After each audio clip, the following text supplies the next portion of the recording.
예, 정해진 시간이 되어 오늘 학술회의 초국적 협력과 소통을 위한 대한민국 외교 60년 남방과 북방의 연결 제2세션 제1패널 학술회의를 시작하겠습니다. 이 패널의 제목은 한류와 중경국 외교 60년이라는 제목을 갖고 있는데요.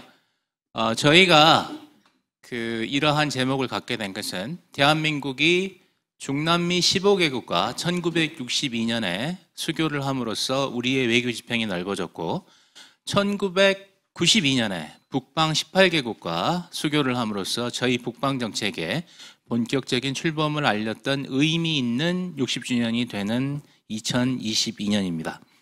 오늘 세 분의 발표자와 세 분의 토론자께서 자리에 계십니다. 제가 발표 순서대로 먼저 간략하게 소개를 하도록 하겠습니다. 그러면 호명되신 발표자께서는 일어나서 잠깐 간략하게 인사해 주시기 바랍니다. 먼저 첫 번째 발표로 강화되는 러중 에너지 협력의 사례에서 보는 한국의 경제안보라는 제목으로 한국외국어대학교 성진석 교수님께서 발표해 주겠습니다. 네, 감사합니다.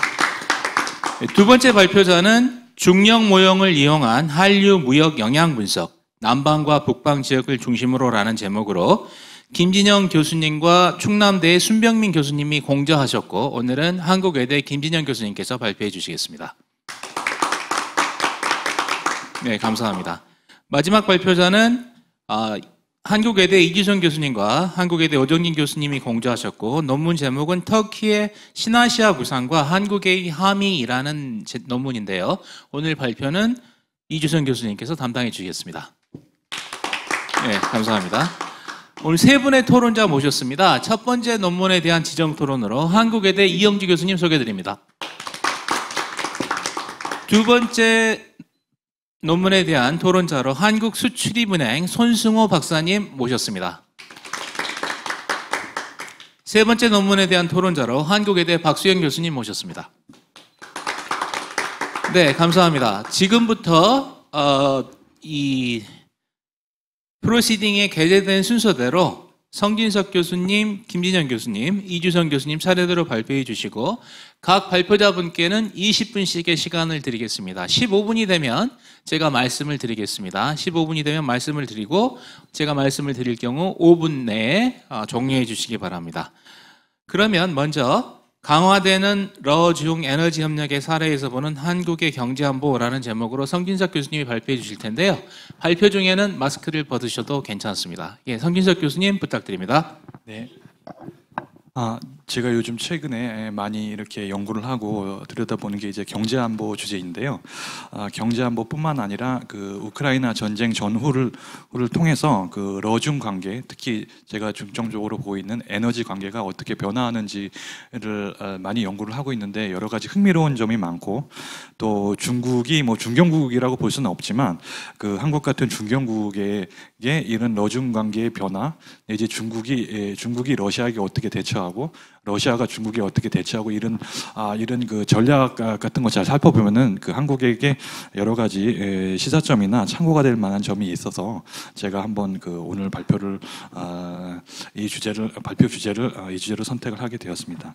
발표 순서는 먼저 이제 모든 러중 에너지 관계뿐만 아니라 현재 국제 에너지 시장에서 벌어지고 있는 여러 가지 사건 자체가 우크라이나 전쟁 이후 부과되는 또 대러시아 경제 제재의 영향을 많이 받고 있기 때문에 처음에 이제 러시아가 어떤 제재를 받고 있고 이러한 상황이 어떻게 러시아뿐만 아니라 유럽 혹은 이제 국제 에너지 시장에 영향을 미치고 이제 먼저 제가 살펴보려고 하고요. 그 다음에 각 에너지 분야별 석유, 가스 그리고 기술 분야 면에서 중국이 러시아에게 어떤 역할을 하고 있고 러시아와의 관계에서 중국의 역할이 어떤 식으로 강화가 됐고 또 중국에게 있어 러시아 에너지가 어떤 역할을 하고 또 어떤 장단점이 있는지 거기에 대해서 한번 분석을 해보았습니다. 또 세 번째로는 프로젝트별로 러시아와 중국이 어떤 식으로 협력을 하고 있고 또 프로젝트별로 러시아 전쟁 이후 우크라이나 전쟁 시작 이후에 러시아와 중국 간의 에너지 프로젝트가 어떻게 진행이 되고 있는지 한번 또 살펴보았습니다.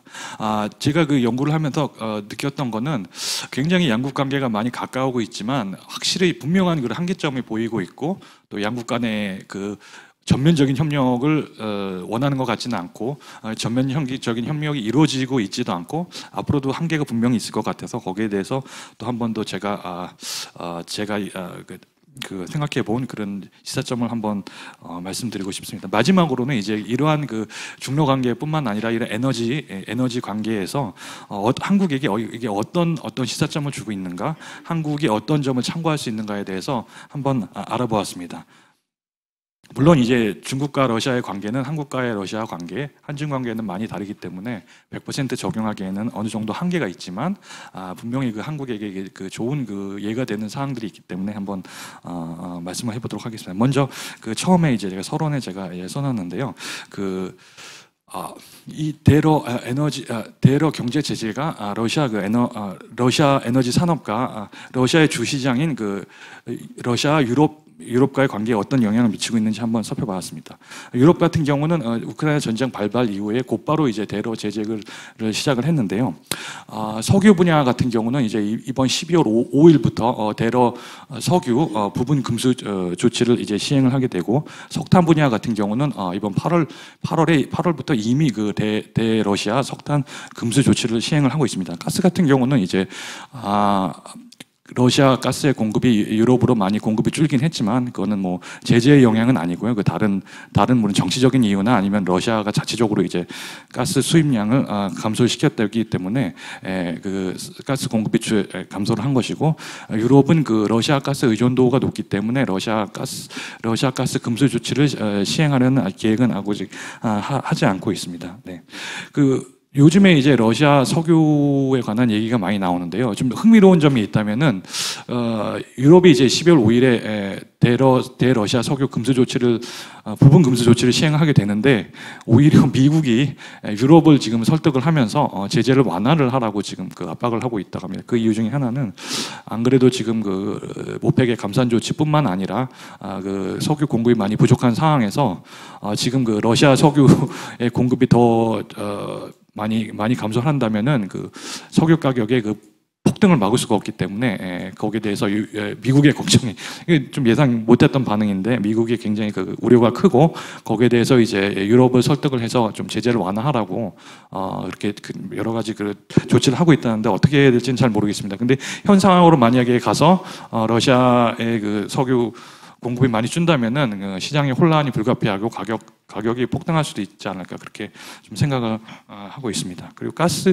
먼저 그럼 우크라이나 전쟁 이후에 러시아에게 가스 분야에서 중국이 어떤 역할을 하고 있는가에 대해서 한번 먼저 제가 말씀을 드리고 싶은데요. 러시아가 아직도 유럽으로 가스를 공급을 하고 있습니다. 네. 흥미로운 사실은 아직도 우크라이나를 통해서 가스 공급을 하고 있고, 또 하나는 이제 터키를 통해서 이제 그 유럽으로 가스를 공급을 하고 있는데, 지금 네 가지 주요 루트인 노드스트림하고 폴란드 통과 가스관하고 우크라이나 통과 가스관하고 터키 통과 가스관 중에 이제 우크라이나하고 터키 쪽만 가동이 되고 있고, 폴란드하고 노드스트림은 지금 가동을 안 하고 있습니다. 근데 유럽 같은 경우는 물론 이게 러시아 가스 공급이 많이 줄었는데, 유럽 같은 경우는 이미 러시아 에너지를 앞으로 안 쓰기로 결정을 했고, 단계적으로 이제 러시아 가스를 단계적으로 그 수입을 줄여가려고 지금 하고 있습니다. 네, 많이 실질적으로 이제 러시아 가스 수입을 많이 줄였고요. 근데 이때 중국의 역할이 굉장히 중요한데, 사실상 유럽 시장을 대체할 수 있는 나라가 중국 한 나라밖에 없습니다. 왜냐하면은 유럽으로 이제 육상으로 가스를 수출하고 있는데, 육상으로 러시아가 지금 현재 수출할 수 있는 국가는 유럽을 제외하면 중국밖에 없거든요. 그러니까 중국은 이제 유일한 미래의 러시아 육상 가스관의 이제 바이어로서 굉장히 그 협상에서 유리한 위치에 서게 됩니다. 그렇기 때문에 여러 가지 그 가격면이라든지 아니면 물량 여러 가지 다른 조건에서 중국이 좀 위에 있는 위치에서 협상을 할 거라고 생각이 됩니다. 그 외에는 이제 LNG 수출이 있게 되는데요. LNG 이제 배로 이제 그 액화에서 가스를 수출하는데,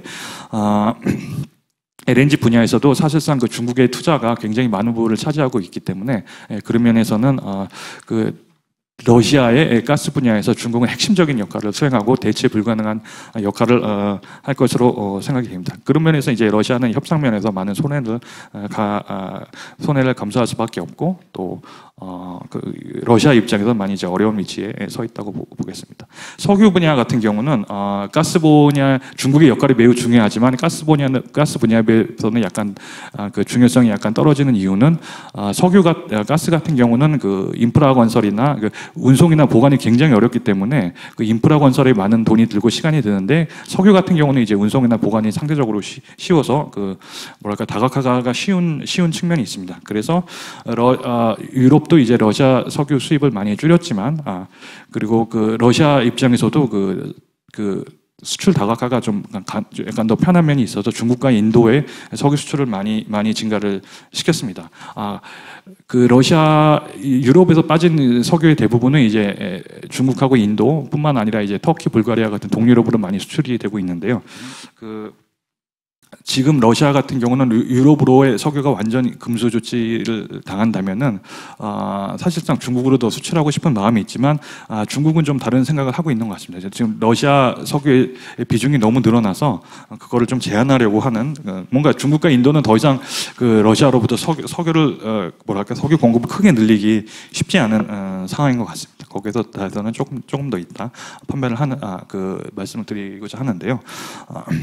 또 러시아는 요즘에 그 석유를 이제 약간 할인해서 판다거나 아니면은 그 다른 나라의 석유와 이렇게 섞어서 블렌딩이라고 하는데 그런 조치를 취해서 이제 무국적 석유로 팔거나 아니면은 물물 교환 혹은 아닌 중간 거래상 등을 통해서 그 석유를 많이 팔고 있는데 그 중에 상당 부분 또 일부는 또 유럽으로 많이 흘러 들어간다고 합니다. 인도가 먼저 그 러시아 석유 수입해서 그걸 다시 유럽에 되팔고 이런 경우가 많이 있다고 하고 있습니다. 그래서 석유 분야에서도 중국이 굉장히 큰 역할을 했지만, 그 유럽 시장 대체하는 역할을 했지만 사실상 앞으로 이제 유럽이 석유 구매를 더 줄인다면은 중국보다는 다른 나라에 지금 팔 수밖에 없는 상황입니다. 중국이 더 이상 수출을 늘리기 쉽지 않은 러시아 석유를 늘리기가 수입을 늘리는 게 쉽지 않은 상황이기 때문에 또 기술 분야 중러 협력에 대해서 좀 시간이 충분한지 모르겠는데 기술 분야 중러 협력에 대해서 좀 살펴봤는데요.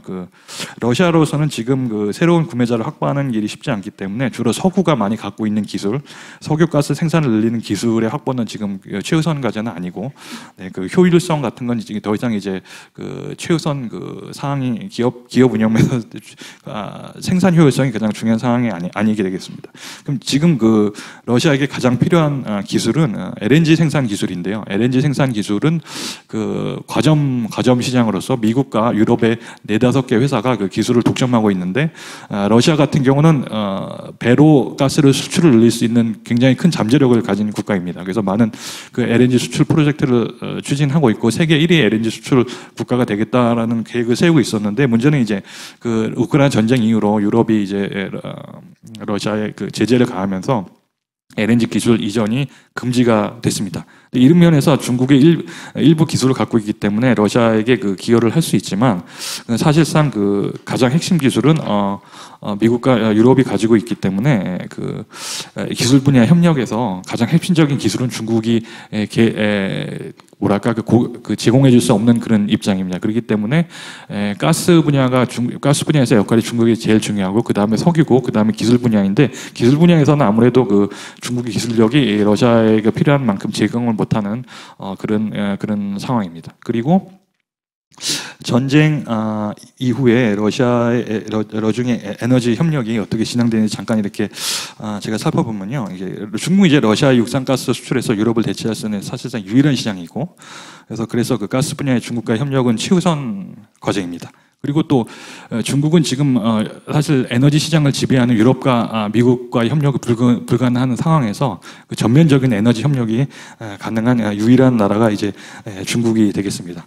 그래서 이러한 상황이기 때문에 협상에서 불리한 위치는 러시아에 있는데 그렇다고 해서 중국이 또 일방적으로 또 유리한 조건만을 요구하기는 좀 약간 어려운 상황인 것 같습니다. 왜냐하면 유럽이 적극적으로 러시아 가스 위에 다른 그 LNG 구매를 늘리면서 가격이 크게 상승하였고 또 구매자 간의 경쟁이 매우 증가해서 가격이 많이 올랐습니다. 그래서 이런 면에서 보면은 뭐 제가 처음에 이제 우크라이나 전쟁이 시작했을 때 가장 득보는 나라는 미국하고 중국이라고 생각을 했습니다. 왜냐하면은 미국 같은 경우는 그 러시아 가스하고 1대1로 유럽으로 붙으면은 사실 가격 경쟁력에서 밀려서 그 유럽 시장에 진출하기 쉽지 않은데 그러니까 유럽이 그냥 유럽에서 이제 러시아가 밀려났고 그 자리를 미국이 차지했는데 그 다음에 제가 이득 본 나라 중국으로 생각을 했습니다. 왜냐하면은 싸게 러시아 에너지를 많이 구입을 할 수 있기 때문에. 근데 결과적으로 지금 보면은 가격이 많이 올라서 약간 싸게 구입하는 거는 또 같지는 않습니다. 미국 같은 데도 뭐 이익을 보고 있지는 하지만 가스 산업이 미국에서 그 경제에서 아주 큰 면을 차지하고 있지는 않기 때문에 또 그런 면에서 이득에서는 좀 한계가 있지 않나 그렇게 생각을 하고 있습니다. 시간이 충분합니다. 시간이 어떨지 잘 모르겠는데. 네, 그 이후에 중국은 좀 특이한 다른 나라와 좀 다른 것은 우크라이나 전쟁 이후에도 그 러시아와의 에너지 협력을 지속을 하고 있고 또 한편으로는 러시아의 가장 큰 중요한 파트너로서 큰 역할을 할 것으로 예상됐지만 러시아의 기대에는 좀 못 미치는 상황입니다. 제가 러시아 사람들한테 직접 얘기를 하면 들은 얘기인데요. 그 중국이 굉장히 지금 소극적인 역할을 하고 있고 또 역할을 하고 있지만 또 어떤 분야에서는 아예 그 협력에서 철수하는 분야도 있거든요. 그런 면에서 보면은 중국이 미국의 2차 제재에 관한 그 우려가 있고 또 지금 안 그래도 미국하고의 사이가 안 좋은데 러시아와의 그 밀착을 통해서 너무 미국을 자극하지 않으려는 그런 제한된 그런 폭 안에서 러시아의 협력을 좀 증진을 하는 것 같습니다. 예를 들어서 사할린에 있는 석유 가스 전에서 미국 회사인 엑선모빌하고 네덜란드의 쉘이 철수를 했는데 그 자리를 이제 지금 중국 회사가 들어가려고 협상을 하고 있는데 아직 특별히 결과가 나온 거는 있지는 않습니다. 네, 5분 나왔습니다. 네, 알겠습니다. 그러면은 제가 가장 핵심 부분이 결론 부분을 먼저 이제 한국에 대한 시사점을 말씀하고 싶은데요. 말씀하고 싶은 게 아니라 저의 의견을 여러분 그가 이게 나누고 싶습니다. 네. 중국 사실 중국하고 한국의 입장이 많이 다르고 또 한국에는 이제 미국과의 특수한 관계가 있기 때문에 정확히 중국의 예를 적용하기는 쉽지는 않은데요. 뭔가 저희가 예에서 얻을 수 있는 거는 그럼 약간 실리주의라고 해야 되나요? 그런 면이 있는 것 같습니다. 네. 중국 같은 경우는 일단 국익에 이득이 되는 프로젝트 같은 경우는 제재에 접촉되지 않은 하에서는 최대한 참여를 하려고 하고 그 안에서 이제 협력을 늘리고 거기서 러시아 에너지를 확보하라는 그런 노력을 하고 있고요. 또 우리나라 같은 경우는 제가 미국과 유럽의 제재를 잘 살펴보면 특징적인 적이 있는 게 자기들한테 필요한 거는 제재를 하지 않습니다. 네. 그 제재라는 게 물론 우크라이나 전쟁에 쓰이는 돈을 러시아로 이전하는 걸 제한한다 그런 목적이 있는데 그런 면이 있음에도 불구하고 러시아에게 많이 이득이 되지만 미국이나 유럽에 필요한 부분 굉장히 필요한 부분 같은 경우는 아예 제재 대상에서 제외를 하는 걸 볼 수 있고 또 그런 면을 볼 때 동맹국가 협조한다 이런 차원에서 무조건 제재를 따라가는 거는 좀 한국에게 리스크가 있다 이렇게 생각을 합니다. 왜냐하면은 미국과 유럽이 이제 에너지 분야 제재를 내리고 있는데 그것도 선별적 제재를 하고 있고 자기들한테 손해되는 건 제재를 잘 안 하거든요. 그리고 또 하나는 미국은 전 세계에서 가장 에너지를 많이 생산하는 나라 중에 하나이고 유럽도 자체 생산량이 꽤 많습니다. 노르웨이에서 생산을 하고 네덜란드에서 생산하고 영국 같은 나라도 이제 석유가스 생산하기 때문에 동맹국가의 협조 차원에서 그 제재를 무조건 쫓아가다가는 약간 손해를 볼 수 있는 그런 여지가 있다는 거죠. 한국하고 일본 같은 나라는 자원 생산 안 하기 때문에 그런 것에 대해서 약간 좀 실리적으로 접근할 필요가 있다 그렇게 생각하고 중국하고 한국의 입장은 많이 다르기 때문에 제 생각에는 일본이 되게 좋은 참고 사항이 된다고 생각하는데요.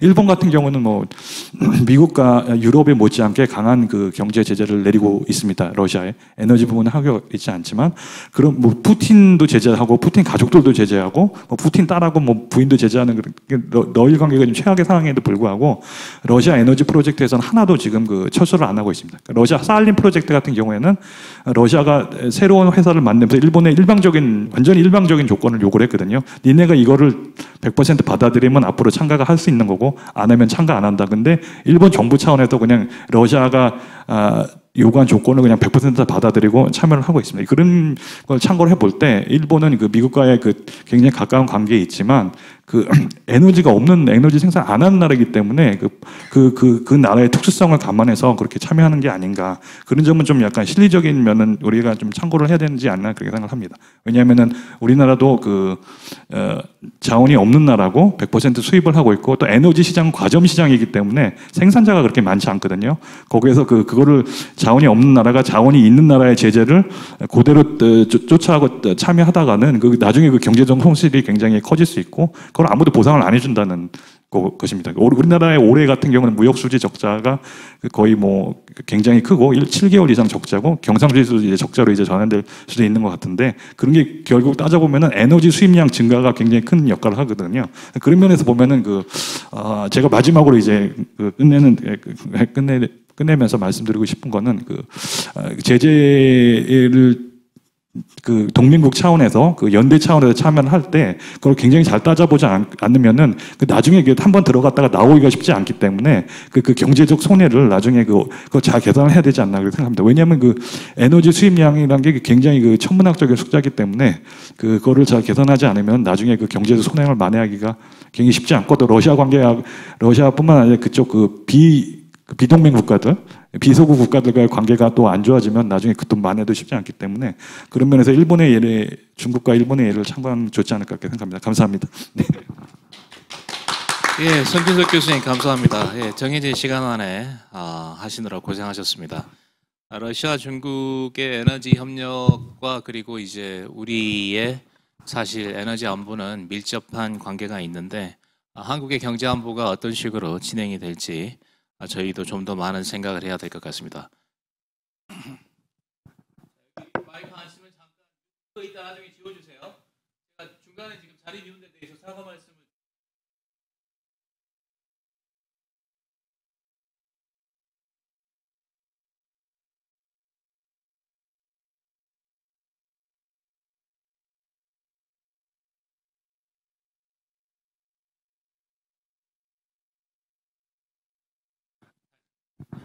자, 그러면 이제 두 번째 발표로 중력 모형을 이용한 한류 무역 영향 분석, 남방 북방 지역을 중심으로라는 제목으로 한국외국어대학교 김진영 교수님께서 발표를 해주시겠습니다. 사실 이 경제학 모델을 이용한 아주 드문 이 한류의 무역 영향 분석이라는 재미있는 논문인데 얼마나 설득력 있고 그리고 훌륭한 논거를 제시해 주실지 기대하면서 지켜보겠습니다. 부탁드립니다, 김 교수님. 네, 안녕하십니까. 한국외대 김진형입니다. 제가 준비한 오늘 연구는요, 한국의 대중문화가 해외로 아주 빠르게 소비되는 문화 현상인 한류, 이 한류의 무역 영향력에 관한 내용입니다. 현재 제 공동저자인 충남대 송병민 교수와 저는 이 세계 무역 구조와 한류와 같은 사회적, 문화적 요소 간 관계에 관한 연구를 폭넓게 진행을 하고 있고요. 그리고 이 연구는 이 분석 과정 중 일부라는 점을 먼저 말씀을 드리겠습니다. 네, 제 연구의 토대는요, 국가 간 경제적 상호작용, 그러니까 무역과 문화적 요소의 관계에 관한 나가시마의 무역 이론에 기반하고 있습니다. 이론에 따르면요, 특정 국가의 상품에 대한 소비자의 태도와 이미지는 해당 상품에 대한 문화적 친밀도에 의해 영향을 받으며 이는 국가 간 무역 전략을 결정짓는데 아주 주요한 역할을 할 수 있다라고 말을 하고 있습니다. 이런 이해를 바탕으로 할 때 최근 우리 기생충, 미나리, 오징어 게임 이런 문화 콘텐츠를 통한 한국의 문화적 영향력의 향상 그리고 그에 따른 긍정적 이미지의 창출, 나아가 문화 관련 소비는 물론 일반 상품 수출 향상으로 이어지는 현상은 이론과 같은 맥락에 있다고 볼 수 있죠. 그리고 우리 문체부의 콘텐츠 산업 통계에 따르면 한국의 문화산업 수출액이 2005년 13억 달러에서 2020년 119억 달러로 굉장히 빠르게 성장하고 있고 또 특히 K-팝 주요 소비국인 중국, 일본, 태국, 베트남을 대상으로 한 설문조사 결과에서 해당 국가의 한류라는 문화 소비 증가가 한국에 대한 호감도를 높이고 그리고 그게 우리 한국에 대한 이 상품에 대한 호감도로 이어진다는 것이 확인되었습니다. 이는 이 한류라는 문화 요소가 국가 이미지를 긍정적으로 변화시켜서 국가 간 경제 활동에 직접적이고 간접적인 영향을 주고 있으며, 이는 바로 그 가치가 굉장히 포괄적인 것임을 의미한다라고 볼 수 있겠습니다. 이에 더불어 최근 코로나19와 함께 국가 간 이동성의 제약으로 인해, 또 그리고 디지털 경제의 확산으로 인해 비경제 부문이 굉장히 확대되고 있고, 또 그 안에서 특히 문화 소비가 증가하고 있는데요. 이러한 트렌드 자체가 지금 현재 북방, 남방 지역에서 마찬가지로 나타나고 있습니다. 이에 북방, 남방 지역과 무역의 상호작용에 있어 한류가 미치는 영향에 대한 연구는 시일성이 있다라고 볼 수 있겠습니다.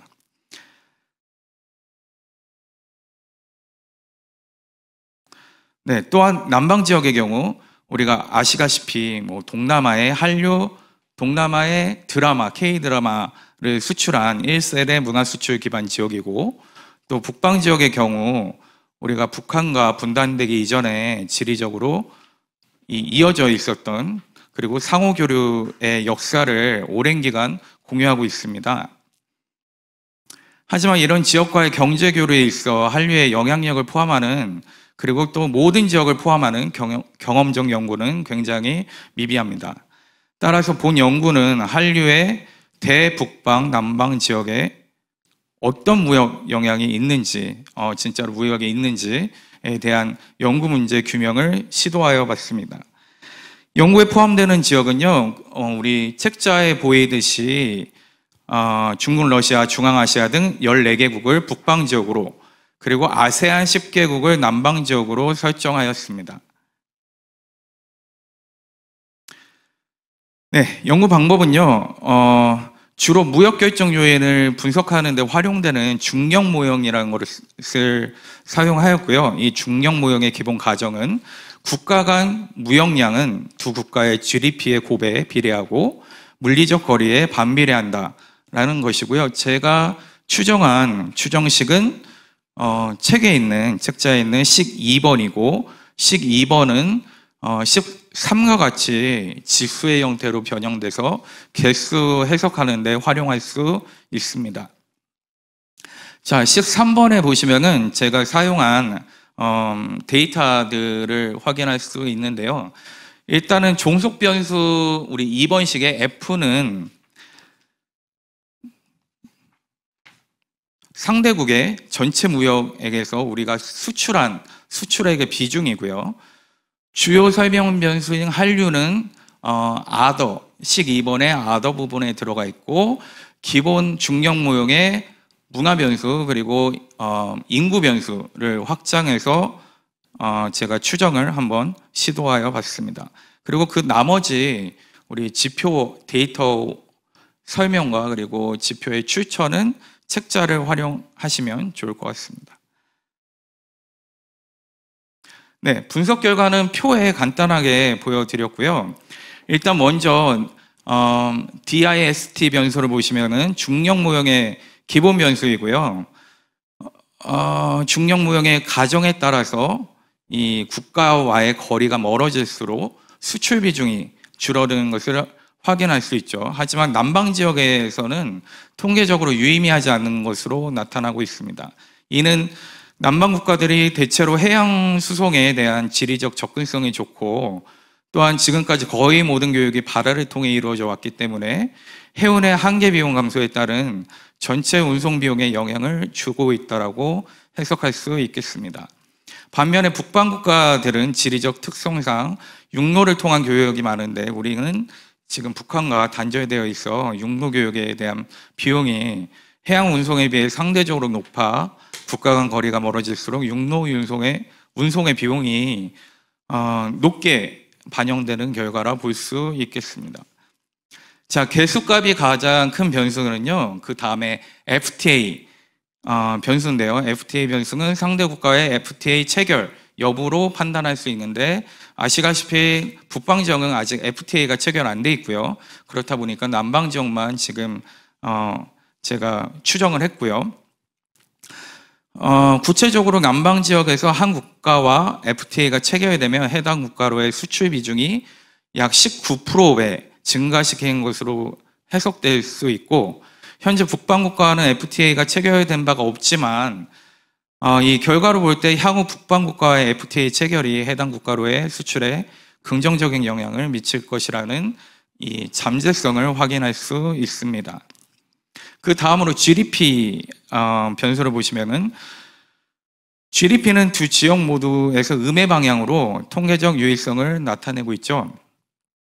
즉 상대국의 GDP 규모가 클수록 상대 국가의 교역에서 수출이 차지하는 비중이 줄어들고 있다는 것인데, 이는 상대국의 경제가 발전함에 따라 재화 서비스의 생산력과 품질이 향상되어 우리나라가 상대국으로부터 수입하는 비중이 늘어남을 의미합니다. 반면에 우리나라의 GDP 규모, GDPK라고 쓴 변수를 보시면 상대국으로의 수출에 유의미한 영향을 미치지 않는 것으로 나타났죠.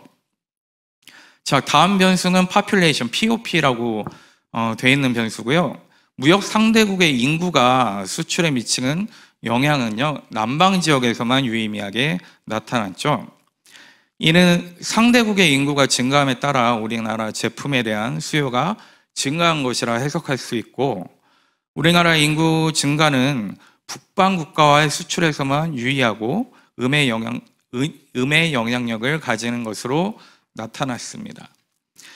여기에 두 가지 해석이 존재할 수 있는데, 하나는 우리 한국이 인구가 늘어나면서 상대국으로부터 수입은 변화는 없지만 상대국으로 수출하는 것들은 줄이는 경우이고요. 다른 하나는 수출의 변화는 없지만 수입이 늘어나 상대적으로 상대국과의 교역에서 수출이 차지하는 비중이 줄어드는 경우입니다. 아직 북방국과의 교역이 미비하여 원인을 명확히 찾기는 사실 어려운데요. 한북방 교역에서 원자재와 에너지가 차지하는 비중이 높은 것으로 미뤄보아 우리 한국 인구가 증가하고 이에 따라 늘어나는 원자재 및 에너지 수요를 충족시키는 과정에서 북방국가로의 수입 채널이 다변화된 것이 아마 원인이 되지 않았을까 생각이 듭니다. 마지막으로 주요 설명 변수인 한류 콘텐츠 K-웨이브를 보시면은 두 지역 모두 해당 국가로의 수출에 양해 효과가 있는 것으로 나타났죠. 자세하게 해석을 해보면 한국 콘텐츠가 1000불 더 수출될 때 상대국으로의 수출 비중이 남방 지역에서 4.5%배 그리고 북방 지역에서 2.6%배 증가하는 효과가 있다라고 볼 수 있습니다. 이는 한류 콘텐츠 소비가 우리 한국 제품 수요에 긍정적인 영향을 주었음을 내포하고, 더불어 남방 지역이 북방 지역보다 한류 콘텐츠로 인한 무역 거래 영향이 더 큰 것을 확인할 수 있죠. 아마도 이 아세안 국가들은 이미 K-팝, K-드라마가 처음으로 전파된 1세대 한류 국가이고, 그리고 최근 또 수요가 급증하고 있으며, 이러한 문화적 교류가 무역에 영향을 아주 크게 미치는 것으로 해석할 수 있을 것 같습니다. 북방 지역에서도 한류의 수요가 크게 증가하고는 있지만 남방보다 그 영향력이 작다라고 할 수 있습니다.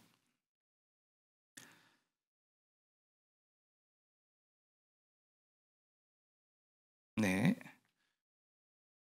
이게 지금 저만 보이는 거죠? 그죠? 네네네. 네, 토론 섹션을 보시면은요, 우리가 이미 앞서 살펴본 대로 수출 결정 요인 추정 결과 한류의 남방, 북방 무역에 대한 영향력이 이미 유의미하게 식별되었죠. 제가 토론 섹션에서 한류의 영향력을 확장하기 위한 효과적인 토대가 될 수 있는 방안으로 우리 문화 접점에 주목할 것을 제안을 한번 해봤는데요. 특히 이 국가의 이미징은 간접적, 직접적 경험, 그리고 반복되는 행동, 상징적 상호작용에 의해 형성될 수 있으며, 이는 바로 공간, 집단 등 일상생활에서의 가치와 정체성, 즉 문화에 투영될 수 있다라고 보고, 저는 이 문화의 접점을 어떤 문화의 요소로 아니면 문화의 개념으로 살펴볼 수 있을지 한번 연구를 좀 해봤는데요. 그 중에 하나 찾은 개념이 바로 이 문화 경직성이라는 개념입니다. 문화 경직성은요, 이 사회 규범을 어떻게 인식하느냐, 그리고 그 위반에 대한 제재의 강도를 대해 개인이 어떻게 인식하고 자기 전공과 통제로 얼마나 연계되는가에 따라 그 정도가 강하면 문화 경직성으로, 그리고 그 정도가 약하면 문화 유연성으로 발현되는데요. 제가 기존에 있던 그 문화 경직성 연구의 DB를 다 통합해서 전 세계 78개 국가의 문화 경직성 정도에 따라 분류한 맵을 한번 그려봤습니다. 그게 바로 그림 1에 나타나고 있는데요. 그림 1은 지리적으로 연속성이 같은 지역일수록, 그리고 물리적으로 거리가 가까울수록 문화적 접점이 문화 경직성 현상을 공유한 것으로 식별되고 있습니다. 특히 남방, 북방 지역 국가 대부분이 한국과 문화 경직성 현상을 공유하는 것으로 드러났는데요. 이는 우리가 주요 무역 국가인 유럽 그리고 미국과 다른 그런 문화 접점을 공유하고 있다는 것을 의미합니다. 그래서 그리고 또 문화 현상을 오랜 기간 역사적인 그리고 생태적 상호작용으로 발현된 것으로 가정을 할 때, 이러한 북방 남방 지역 간의 이 문화 교류에 있어 공통된 요소, 즉 문화 경직성 현상이라는 것을 문화 이 아이템이나 아니면 문화 콘텐츠에 활용을 할 때 북방 그리고 남방 국가들과 좀 더 긍정적 이미지를 형성하는데 도움이 될 것 같다라고 판단이 되고요. 이미 경험했듯이 우리가 오징어 게임이 엄청난 인기를 끌었죠. 여기서 이미 북방 지역과 이 유사한 문화 놀이가 굉장히 많이 발견되고 있는데요. 그 중에 하나가 한국의 구슬치기가 몽골이나 카자흐, 키르기스 같은 지역에서 아주 비슷한 놀이 문화로 발견되고 있고요. 그리고 카자흐의 아식, 그리고 몽골의 샤가이가 한국의 구슬치기와 그 방식이 굉장히 유사합니다. 그 외에도 우리 한국의 씨름 문화 같은 것들이 몽골의 부후, 터키의 얄르 güreşu와 같은 아주 유사한 문화를 공유하고 있는데, 이러한 문화 접점 같은 것들을 우리 문화 콘텐츠에 활용해서 그 국가와 문화 교류를 할 때 적극적으로 활용하면 아마 우리 한국에 대한 조금 더 긍정적인 이미지를 효율적으로 형성하는 데 도움이 될 거라고 생각이 됩니다. 네, 본 연구는요, 일단 최근에 기생충, 밍아리, 오징어 게임 등 문화 콘텐츠를 통한 한국의 문화, 즉 한류의 영향력 향상, 그리고 그에 따른 한국에 대한 긍정적 이미지 창출, 나아가 문화 관련 소비는 물론 일반 상품 수출 향상으로 이어지는 현상에 주목을 했고요. 구체적으로 개량 경제 모형을 이용해서 한류가 대북방, 남방 지역 무역에 영향을 주는 것을 확인을 했고, 그리고 마지막으로 이 한류를 좀 더 이 문화 교류에 효과적으로 활용하기 위해 문화 접점의 개념으로서 문화 경직성 개념을 활용해서 북방과 남방 지역의 문화 공유 접점인 문화 경직성 현상을 우리 문화 콘텐츠에 녹여내고, 그 문화 콘텐츠를 기반으로 남방 북방 지역 국가들과 이 교류하는 데 활용한다라고 하면 아마 우리 한국 상품에 대한 문화적 친밀도에 좀 더 긍정적인 기여를 할 수 있을 것 같고, 또 국가 간 경제적 교류 활성화에 연계되어서 경제적 이익과 또 연계될 수 있을 거라 기대합니다. 네. 예, 감사합니다. 김진영 교수님께서 경장 모델을 활용해서 문화적인 요소를 분석하여 우리의 수출에 미치는 영향을 논의해 주셨는데, 이게 이제 토론 때 말씀이 나오겠지만 문화 경직성이라는 표현이 문화 접점이 있는데 또 필요한 것인지, 동어 반복인지, 아니면 새로운 개념인지, 그리고 여기서 지금 분석되고 제시되었던 87개국의 데이터가 얼마나 적절하게 분석되었는지는 우리 토론자분께 검증을 맡기도록 하겠습니다. 자, 마지막으로 세 번째 발표는 한국외대 이주성 교수님께서 터키의 신아시아 구상과 한국의 함의라는 제목으로 발표해 주시겠습니다. 부탁드립니다. 네, 안녕하십니까. 한국외대 이주성입니다. 제가 오늘 이제 같이 좀 말씀을 나누고 싶은 내용은 터키의 신아시아 구상이라는 부분입니다.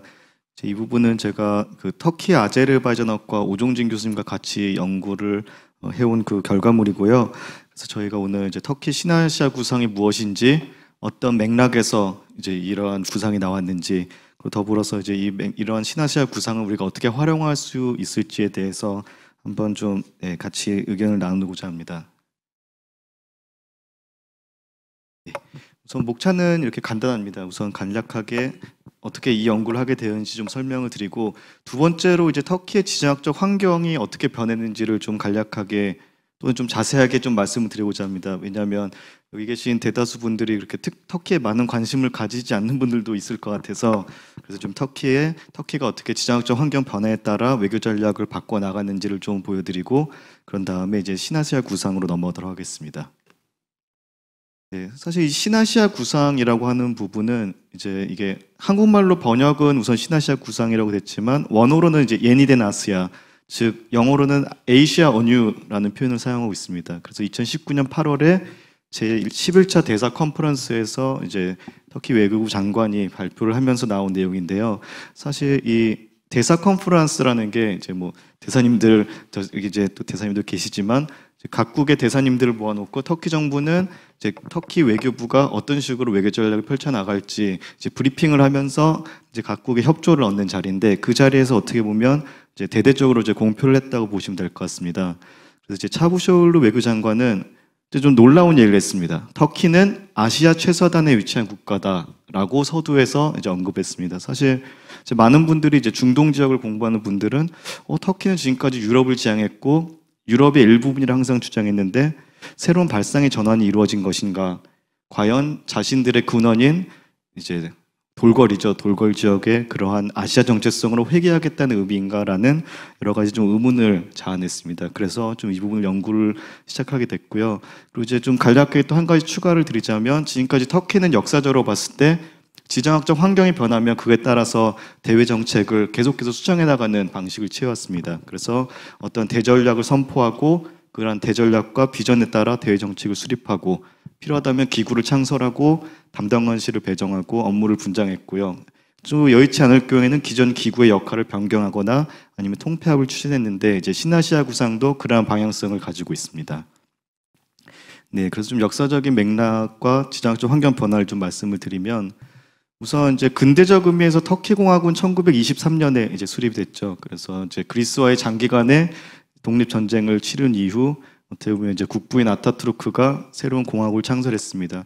하지만 어찌 보면 이제 오랜 전쟁 통해서 이제 국토가 피폐해지고 이제 국가적인 문제가 많았기 때문에 결국은 이제 구체적인 뭐 외교를 지향하기보다는 내치에 집중했습니다. 그래서 이제 뭐 PPT에서 보시는 것처럼 이제 저걸 이제 여섯 가지 화살이라고 하는데, 그래서 이제 급격한 개혁 개방이나 이제 세속 국가를 건설하기 위한 노력들, 민족주의를 고양시키는 여러 가지 노력들을 가지게 됩니다. 그리고 가장 중점적으로 유럽적인 정책성을 추구합니다. 그래서 기존의 이슬람 제국이라는 가치보다는 이제는 우리가 유럽을 향해 나가겠다라는 새로운 이제 비전을 제시하고, 하지만 이제 내치에 집중하기 위해 외교적으로는 이제 고립주의를 택합니다. 그러면서 2차 세계대전에 중립을 유지하게 되고요. 이후에 이제 냉전기에 이제 접어들면서 또 한 번 이제 새로운 지정학적 환경의 변화가 있었죠. 이제 진영 외교가 펼쳐지면서 터키는 서구에 편승하는 방법을 이제 그러한 전략적 계산을 취합니다. 그래서 기존의 유럽적 정책성에 더해서 이제 자유주의적 가치를 좀 더 더해서 좀 더 유럽에 가까워지고 자유세계의 하나의 이론이 되겠다라는 이제 결정을 내리게 됩니다. 그래서 가장 이제 결정적인 이제 어떻게 보면 성과가 1952년 나토 가입입니다. 그래서 이제 마셜 플랜을 통해서 많은 자금을 받으며 근대화를 추진했고요. 그리고 이제 공산주의 진영의 어떻게 보면 최전선의 역할을 담당했습니다. 이제 지리적으로 봤을 때 바로 어떻게 보면 흑해를 끼고 소련과 마주한 역할을 담당하면서 어떻게 보면 이제 서구 사회의 계속적인 지원과 어떻게 보면 좀 도움을 많이 받았다고 할 수 있고요. 그리고 이제 그 과정에서 한국 전쟁에도 참여하면서 우리와는 피를 나눈 형제가 되었다고 볼 수 있습니다. 근데 사실 이전까지 봤을 때는 사실 터키가 뭐 외교라고 하지만 상당히 이제 수동적인 측면 아니면 이제 거의 뭐 대응 측면이나 편승하는 측면을 띄었다면 어떻게 보면 이제 탈냉전 이후부터는 새로운 기회를 좀 맞이하게 됐습니다. 소비에트 연방이 해체되고 과거 오스만 제국 영토였던 발칸 국가나 같은 정체성을 공유하는 이제 중앙아시아 투르크 국가들이 이제 하나의 독립 국가로 떨어져 나오면서 어떻게 보면 그 지역들에 적극적으로 이제 접근하면서 지평을 확대하고 외교 정책을 다변화하기 시작했습니다. 그래서 어떻게 보면 이제 1992년 터키 국제협력기구 이제 티카라고 부르는데 이런 협력기구를 창설하면서 엄청난 액수의 ODA를 제공하고 중앙아시아 국가들의 어떻게 보면 신흥 학자들을 매년 10,000명씩 초대해서 어떻게 보면 우리 한국 교육재단인가요? 교류재단에서 이제 GX 그 이제 학자들 초청해서 장학금 주는 제도처럼 많은 인력들을 교류하고 확대하는 이제 방식을 취하면서 이제 신흥적의 큰형님이라는 별칭을 얻게 됩니다. 그리고 이제 2002년 에르도안 행정부가 들어서면서 이러한 노력들이 점차 구체화되고 좀 더 세련되게 이제 변해가는 모습을 가지게 됩니다. 그래서 그 과정 속에서 정의개발당이 총선을 압승한 이후부터는 어떻게 보면 경제를 회복하고 이제 중도 이슬람 성향을 통해서 다양한 정치 세력을 좀 통합하면서 어떻게 보면 이제 지금의 뭐 지금이라고 보기엔 좀 그렇지만 이후 이제 성공적인 터키의 모습을 이제 만들어 나갔다고 볼 수 있습니다. 그래서 이제 서구와도 계속해서 협력을 하면서 이제 국가 체제를 어떻게 보면 좀 개혁하는 모습을 많이 보였습니다. 이제 가장 중요한 이유는 이제 유럽 연합을 가입하기 위해서 그 기준에 맞춰 어떻게 보면 이제 제도적인 개혁들, 사회 문화적인 개혁들을 이뤄 나가는데 그 과정에서 상당히 이제 성공적인 모습을 보이면서 이제 내부적으로는 이제 우리가 유럽의 하나의 일원이 될 거라는 희망이 점차 이제 올라가게 됐습니다. 그래서 이제 궁극적으로는 터키가 자신들의 지정학적 가치, 장점을 우리가 10분 활용하여 궁극적으로는 유럽과 아시아를 잇는 가교가 되겠다, 브리지가 되겠다. 또는 균형자이자 주축국인 피벗이 되겠다라는 어떻게 보면 이제 거대한 비전들을 이제 꿈꾸게 되죠. 그래서 제 이제 지도에서 보시는 것처럼 중동을 잇고 이슬람 세력의 구심점 역할을 하고 동양과 서양 사이를 오가는 어떻게 보면 이제 외교적인 어떻게 보면 이제 가장 중요한 역할을 하겠다라는 이제 구상을 가지고 옵니다. 하지만 뭐 저희도 이미 알다시피 그런 비전과 현실 간의 큰 괴리가 있었죠. 왜냐하면 비전은 상당히 컸지만 그런 가교 역할이나 균형자 역할을 하기에는 사실상 터키의 국력이 그만큼 따라와주지 못했습니다. 그리고 이제 사진에서 보시는 것처럼 유럽연합 가입도 지속적으로 좌절을 겪게 됐죠.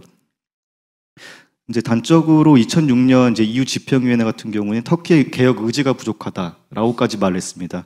결국 이제 어떻게 보면 이제 터키 정부 입장에서는 자신들이 모든 경제적인 시스템이나 사회 문화적인 시스템 아니면 이제 정부 시스템까지 다 개혁을 했지만 결국은 이제 정치 문화적으로 그럼 이슬람이라는 측면이나 아니면 유럽의 정체성과 맞지 않는 부분 때문에 자신들을 거절하는 것이 아니냐라고 크게 반발하면서 결국은 협상을 동결하고 약 10년 정도 이제 협상이 중단되게 됩니다.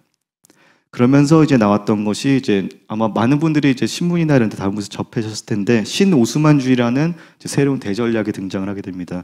사실 이제 이 개념 자체는 이제 터키에서 나온 개념은 아니고요. 원래 이제 다우토올루가 이제 저서에서 얘기할 때는 신동방 정책이라고 표현했습니다. 하지만 이제 서구 미디어에서는 그리고 서구 학자들은 그걸 좀 말을 더 재밌게 만들기 위해서 과거 오스만 제국의 영광을 다시금 부활시키기 위한 노력이 아니냐라고 얘기를 하면서 신오스만주의 정책이다라고까지 표현을 했는데 핵심은 과거 오스만 제국의 정체성을 가지고 이슬람 세계에 적극적으로 결국 동방에 접근을 하면서 새로운 활로를 찾겠다라는 부분이었습니다.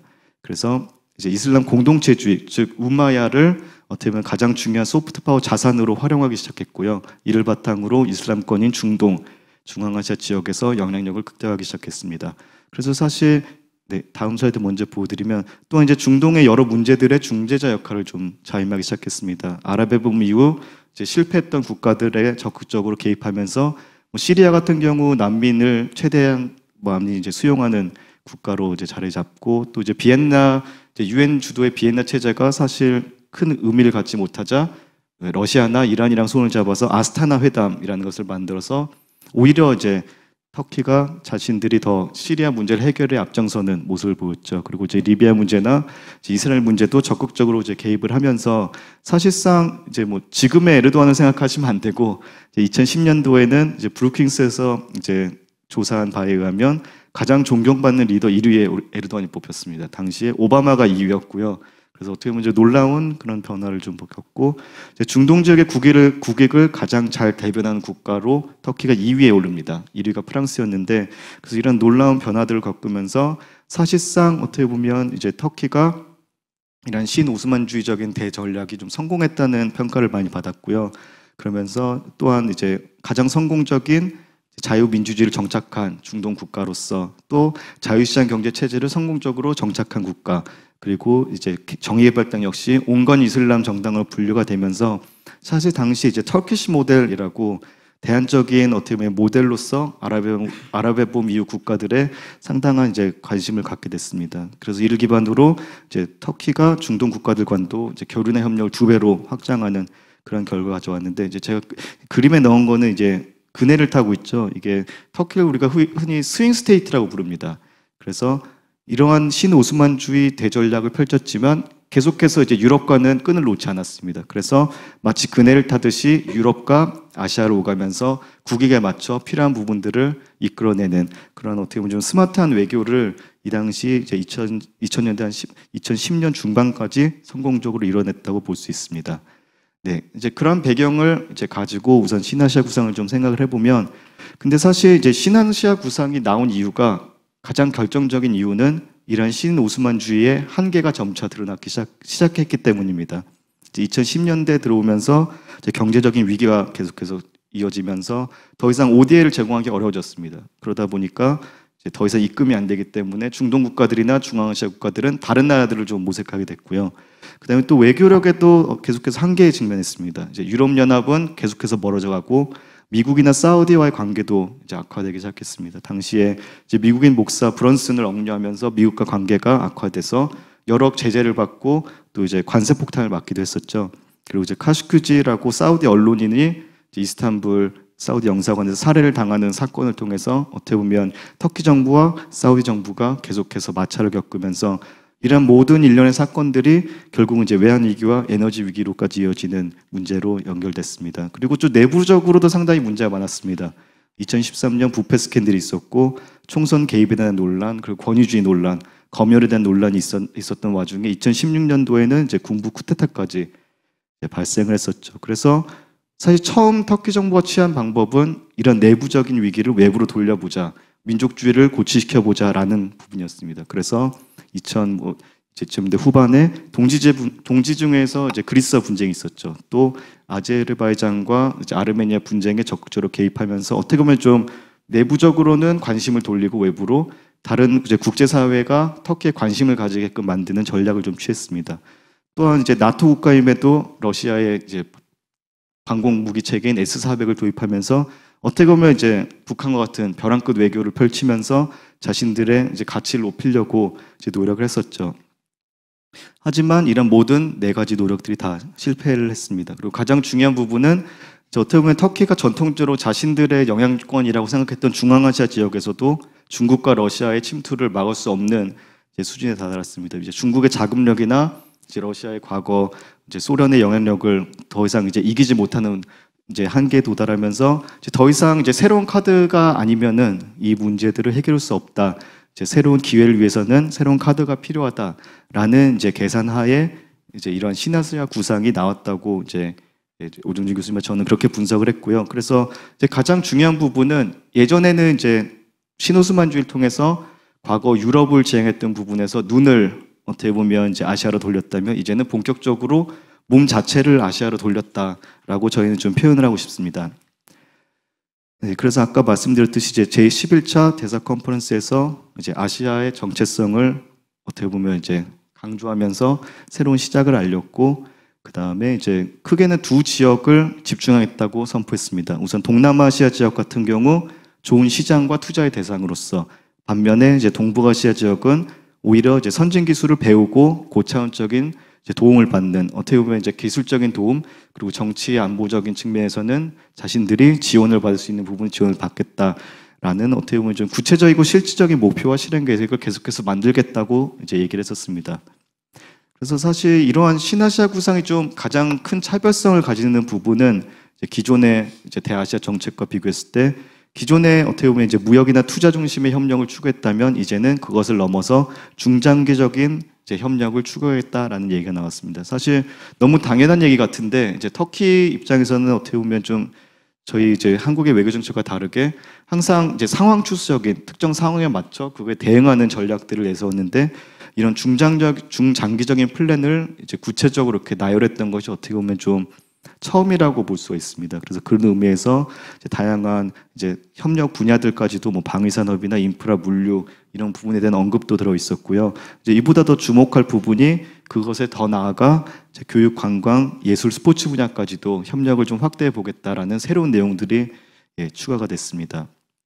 그래서 제가 이제 2020년 2월부터 한 2년 정도 올해 2월까지 터키에 있으면서 이 내용들을 많은 교수님들이나 동료들한테 물어봤습니다. 그래서 그걸 어떻게 평가하느냐, 그냥 이러다 마는 게 아니냐라고 물어봤더니 이제 많은 분들이 이제 정부 부처에서 연락이 온다고 합니다. 예전에 관심이 없던 외교부에서도 자기들을 초청해서 의견을 물어보고 다양한 프로젝트 기회도 생기는 걸 보니까 이번엔 진짜 같다라고 이제 얘기를 해줬었고요. 그래서 어떤 분 이제 그 아시아 사회과학 이제 그 앙카라 사회과학대학의 한 교수님께서는 이제 한국 전문가인데, 그분은 사실상 지금까지는 어떻게 보면 이런 제도적으로나 이론적으로 구체화된 전략이 한 번도 없었다고 합니다.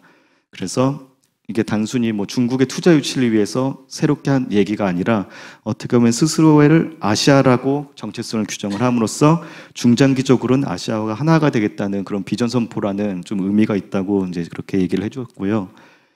네, 그래서 이제 그런 결실로서 약 4개월 후 첫 실무 워크숍이 개최됐습니다. 그래서 각 정부 부처가 모이고 다양한 아시아 전문가들, 언론, 그다음에 대사관도 초청을 해서 이런 방대한 구상을 어떻게 세부적으로 만들어갈지 이제 논의가 되었는데, 안타깝게도 이제 코로나가 발발했죠. 그래서 한 1년 정도 쉬었습니다. 1년 정도 쉬면서 대신에 이제 터키 외교부에서는 이 새롭게 뭘 만들고 새로운 동력을 만들 수 없기 때문에 기존에 있었던 기구들 좀 활용하자. 그래서 이제 총리 산하의 공공외교 담당관실이나 정보통신위원회를 주축으로, 그 다음에 좀 기존에 어떻게 보면 이제 터키 국제협력단이 한국의 재외동포 제재안이랑 코트라랑 코이카를 섞어놓은 정도의 기능을 했었는데, 이제 재외동포 업무를 축소하고 코트라적인 측면은 투자청으로 다 몰아주고 이제 터키 투자청이 대통령실 안에 크게 생겼습니다. 그래서 어떻게 보면 터키 국제협력단, 터키 투자청이 이제 각자 중심을 좀 잡아주고, 2007년에 생긴 유누셈이라는 터키 문화원이 좀 문화적인 파트를 담당하는, 그러면서 좀 어떻게 보면 이제 경제 안보적인 측면에서 시작하여 문화적인 측면을 확장하려고 했던 이제 원대한 계획이 있었지만, 앞부분은 조금 이제 내려놓고 이제 뒷부분에 좀 더 어떻게 보면 공공외교적인 측면으로 약간의 전환이 이루어졌다고 보시면 될 것 같습니다. 그래서 한 1년 정도 쉰 후에 이제 작년 5월에 2차 실무 워크숍이 개최됐습니다. 그때는 이제 해우동부재단 그리고 앙카라대학교 아시아태평양연구소가 공동 주최를 하면서 좀 세부적인 역할 논의가 있었다고 합니다. 그리고 당시 이제 그에 발맞춰서 저희도 이제 터키 한국 대사관에서 저도 참석을 했었는데, 라운드 테이블을 개최해서 터키 신진학자들이 이러한 구상을 어떻게 구상할 것인지, 그리고 대사관에서 어떻게 협력을 해줄 것인지에 대해서 좀 논의가 있었고, 신아시아 협력 대사라는 직이 이제 본부대사가 새로 터키 정부에 신설이 됐습니다. 그래서 이분을 통해서 이제 업무를 조율하는 역할을 담당하게 됐고요. 그래서 터키 국제협력단, 터키 투자청은 경제 공공외교를 담당을 하고, 이제 유누셈네 재단, 이제 터키 문화원 같은 경우는 중장기적인 문화 공공외교를 담당하겠다라고 이제 논의가 되었습니다. 그래서 이제 이런 모습으로 계속해서 이제 터키의 소프트 파워를 증가하는 노력으로 결국은 조금씩 전환이 된 거죠. 이제 좀 간단한 이제 함의를 좀 찾아보면, 근데 사실 이제 기존의 공공외교 전략이 어떻게 보면 계속해서 유지되어 오다가 이런 신아시아 구상을 통해서 좀 더 구체화됐다고 보시는 게 좀 맞을 것 같습니다. 근데 아직도 어떻게 보면 한계 내지는 특성이라고 보실 수 있는 게 이제 아직까지는 이제 문화 공공외교보다는 경제 공공외교에 좀 더 이제 방점이 두고 있습니다. 사실 터키 소프트 파워를 고려했을 때 문화적인 측면이 상당히 강조가 되지만 아직까지도 정부는 이제 경제 공동외교에 중점을 두고 있습니다. 그래서 티카나 아니면 터키 투자청이 계속해서 그런 부분을 담당을 하고 있고요.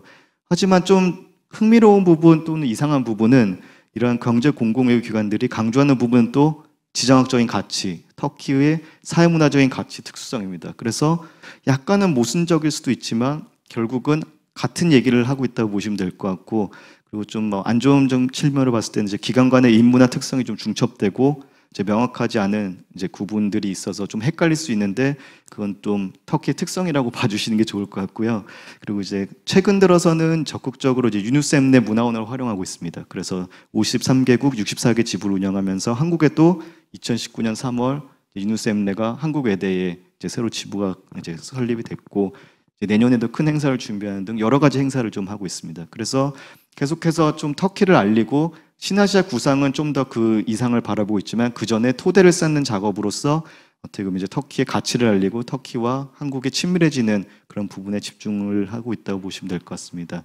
네, 이 부분은 뭐 한국과 터키의 유사점은 뭐 중견국으로서 우리가 같이 공유하는 가치들 그리고 이제 강력한 소프트 파워를 가진 두 국가들인데 이제 마지막 부분입니다. 이제 한국의 함의를 좀 살펴보면 사실 한국과 터키가 서로 협력할 수 있는 부분이 상당히 많습니다. 왜냐하면 이제 이런 국제 정세 변화 속에서 새로운 전환기를 맞이했는데 우리 입장에서도 누군가의 파트너가 필요한데 터키 입장에서는 지금 이제 슬라이드에 보시는 여러 가지 이유 때문에 더더욱 기회보다는 위기나 잠재적인 갈등이 많이 있는 상황입니다.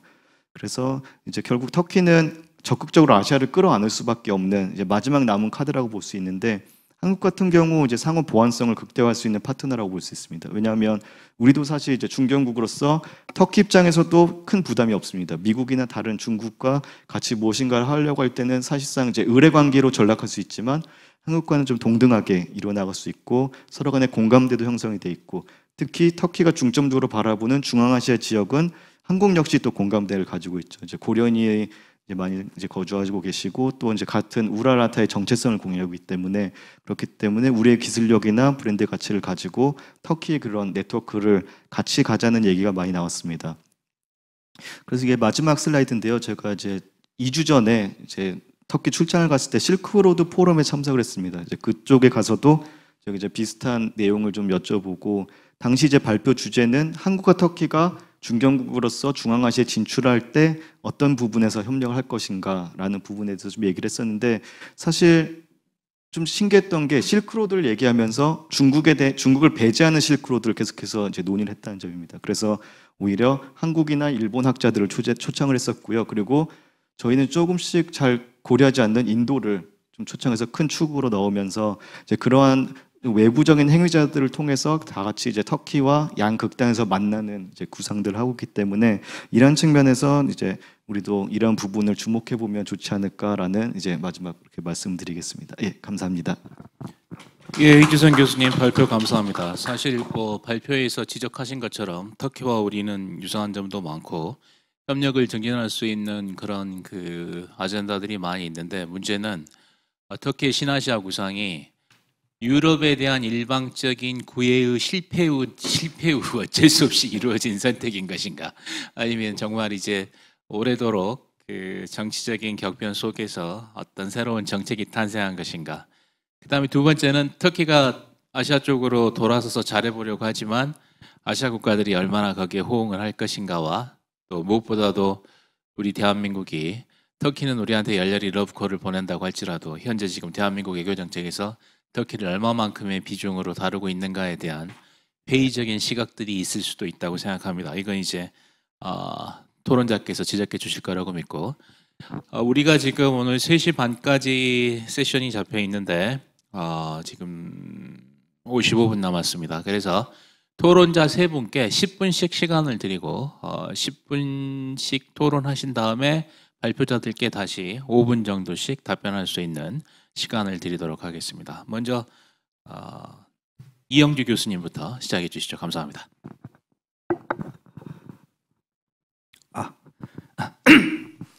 예, 안녕하십니까.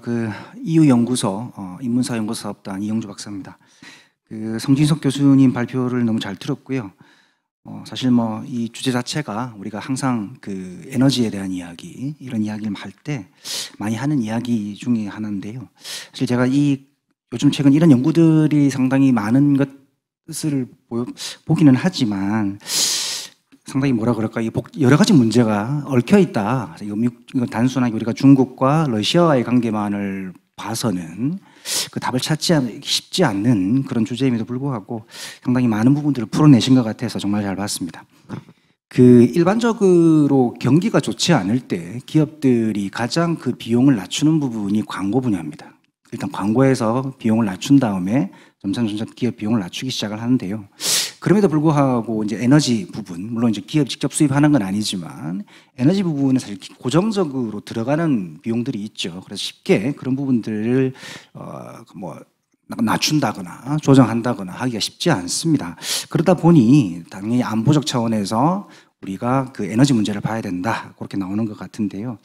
그래서 전반적으로 지금 시기적으로도 상당히 적절한 주제이고, 또 우리가 앞으로 말씀하신 것처럼 우리나라의 에너지 자립도가 사실 거의 제로죠. 예, 그러다 보니 그런 측면에서 상당히 적절한 주제다라고 말씀드리면서 저는 크게 두 가지 점에서 말씀을 좀 드리고 싶습니다. 하나는 앞으로의 어떤 변수가 있을 수 있는 부분들에 대한 질문을 조금 드리고요. 두 번째는 논문이 가지고 있는 어떤 내적 타당성에 대한 질문을 조금 드리고자 합니다.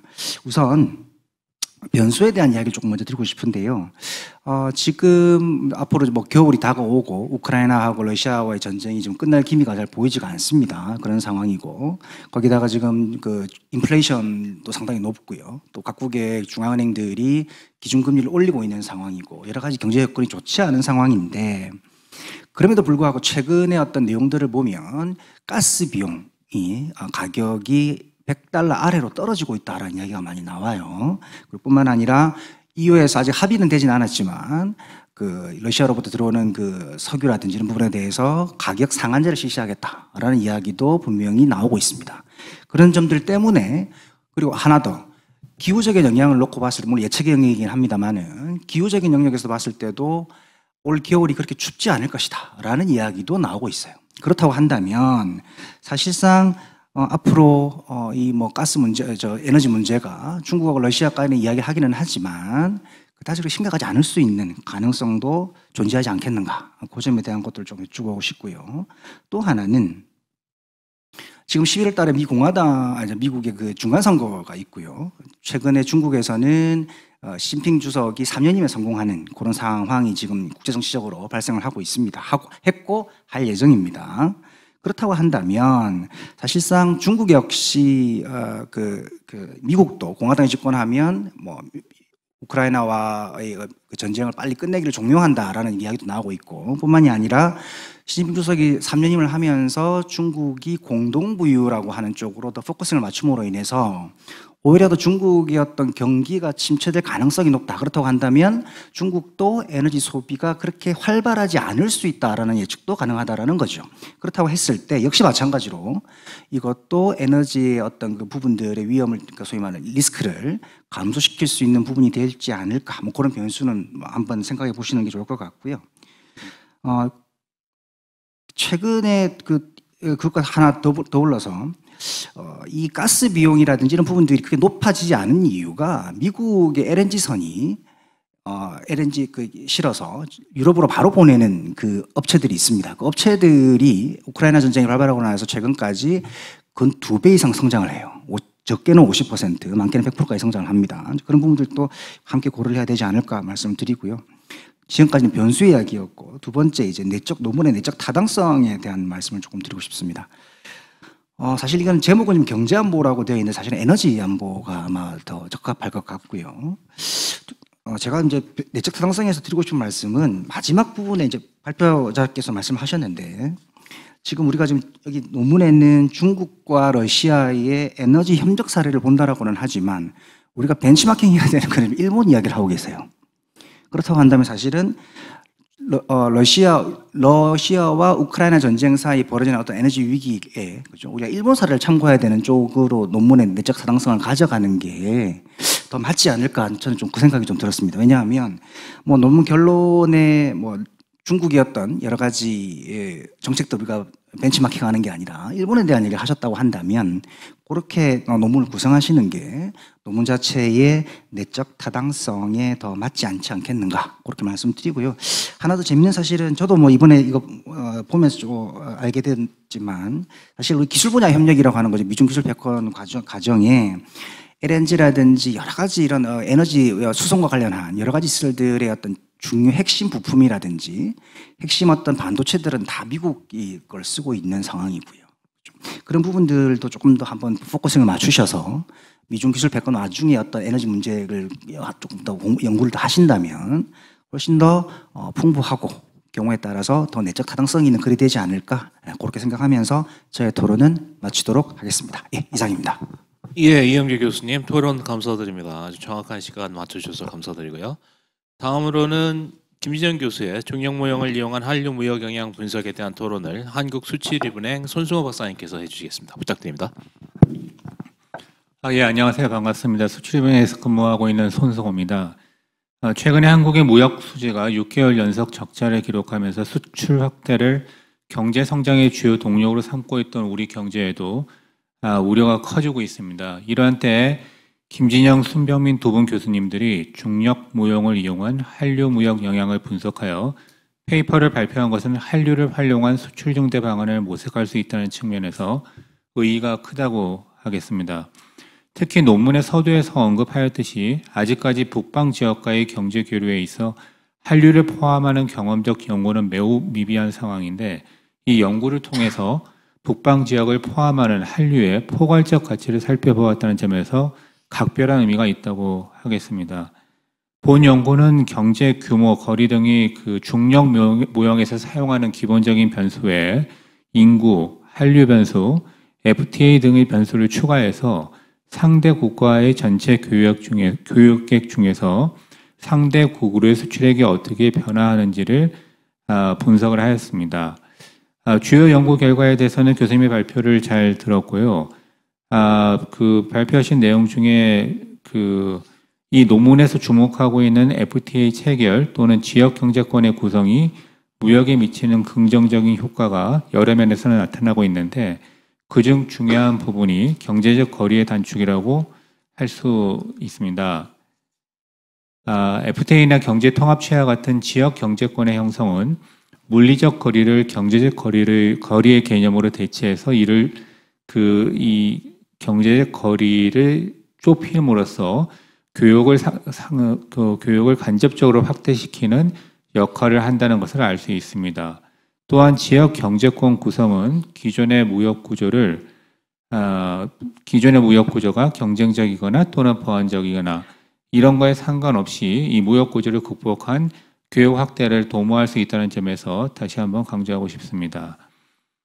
토론자로서 세 가지 정도를 말씀드리고자 합니다. 첫째는 향후 추가적인 조사를 통해서 여기서 분석한 지수 외에 여타의 다른 지수에 대한 분석도 있으면 좋을 것 같습니다. 예를 들면은 다른 중력 모형에서도 많이 사용을 하는 무역 보완도 지수입니다. 즉 무역 보완도 지수를 이용해서 한국의 교육 규모가 핵쇼우리 모델의 원리인 산업 간 교육을 바탕으로 확대되는 건지 아니면 제품 차별화 모델의 원리인 산업 내 교육을 바탕으로 확대되는지 남방 지역, 북방 지역을 대상으로 분석할 수 있습니다. 이 무역 보완도 지수에 따라서 한류가 양국 간 교육 규모 확대를 미치는 영향이 상이할 것이므로 이를 분석해 보는 것도 좋을 것으로 생각됩니다. 또 다른 지표는 1인당 국민소득 지표를 활용할 수 있습니다. 남방 10개국, 북방 14개국 등 분석 대상 국가의 1인당 국민소득의 차이가 매우 크므로 소득 그룹별로 1인당 국민소득의 변화가 교역량에 미치는 영향 분석도 의미가 있을 것으로 보입니다. 둘째는 논문에서 한류 규모로 제시하고 있는 한국 문화산업 수출액은 20년도 기준 119억 달러에 이르고 있고 물론 적지 않은 규모입니다. 하지만 이 규모에 있어서 중국의 비중이 매우 크는 등 국가별로 편차가 아주 큰 상황입니다. 그래서 이를 전체 남방 및 북방 국가에 대한 평균적인 영향으로 분석하기에는 좀 다소 어려움이 있지 않을까 생각을 합니다. 세 번째는 중력 모형에는 통상 GDP, 거리 등과 같은 경제 지표가 주로 사용되고 있는데 이 본 논문에서는 특이하게도 한류라는 사회문화 지표를 활용하여 독창성을 돋보였던 것 같습니다. 중력 모형에서 한류 외에도 또 사용할 수 있는 사회문화 지표가 어떤 것들이 있는지 혹시 검토한 게 있으시면은 의견을 좀 부탁드리겠습니다. 그리고 아까 그 사회자께서 말씀하신 이 논문에서 토론으로 제기한 문화적 경직성과 유연성 분석은 사실 그 논문의 주요 주제인 중력 모형과는 관련도가 사실 크지 않은 걸로 보여서 문제 제기를 한 수준으로 볼 수 있어서 따로 의견이나 토론은 하지 않도록 하겠습니다. 예, 이상입니다. 감사합니다. 예, 감사합니다. 손승호 박사님. 연구의 확장성, 그 다음에 이 한계, 그리고 지향해야 될 문제점들에 대해서 정확한 지적을 해주신 것 같습니다. 이따 발표자의 답변을 기대하고요.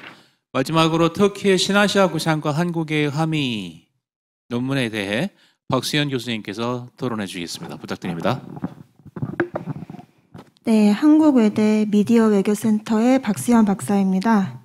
먼저 이주성 교수님의 그 터키의 어떤 공공 외교적인 전략으로서 최근에 이제 발표되었던 신아시아 구상적인 관점에서 저의 전공 국가이기도 한 터키에 대해서 발표를 해주셔서 굉장히 흥미롭고 인상 깊게 잘 들었습니다.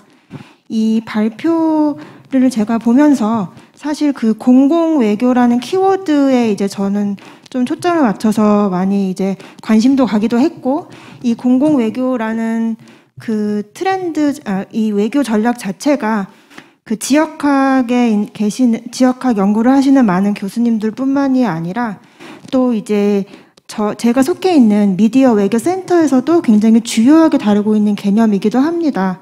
그래서 저는 이제 질의를 드릴 때 그 어떤 미디어적인 관점에서도 확장시켜서 한번 제가 토론을 진행을 해보고 싶은데요.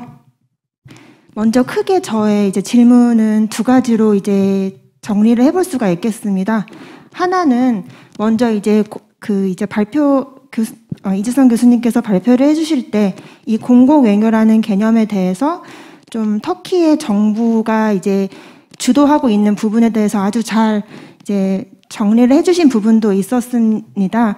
그런데 이제 이 논문에서도 다루고 있지만 그 공공 외교의 하위 범주로서 또 문화 외교에 대한 부분이 굉장히 중요하게 이제 논의되어야 될 부분이다라는 생각이 들어서 여기에서 이제 그 문화 공공 외교에 대한 부분을 언급을 해주셨는데요.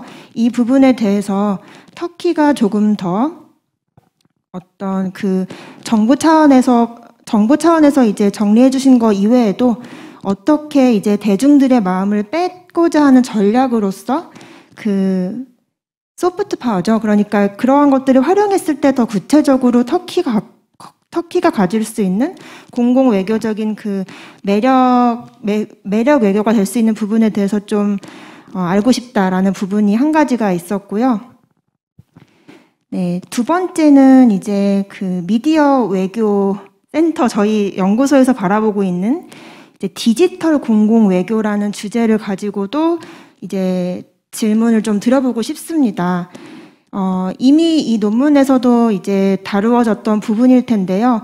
터키가 사실 이제 소프트 외교적인 그 자산으로서 그 디지털을 활용한 콘텐츠들이 굉장히 많은 인기를 끌고 있습니다. 그래서 그 터류라고도 할 수 있을 것 같은데요. 이미 이제 우리나라에서는 사실 인기가 좀 점점 많아질 예정이긴 하지만 그 터키의 일단 인접 국가들, 뭐 발칸 반도라던가 뭐 말씀하셨던 인접에 많은 영향을 주는 중앙아시아라던가 중도 그 아랍 국가들 이런 지역들에서 이미 돌풍을 불러일으킨 바가 있고요.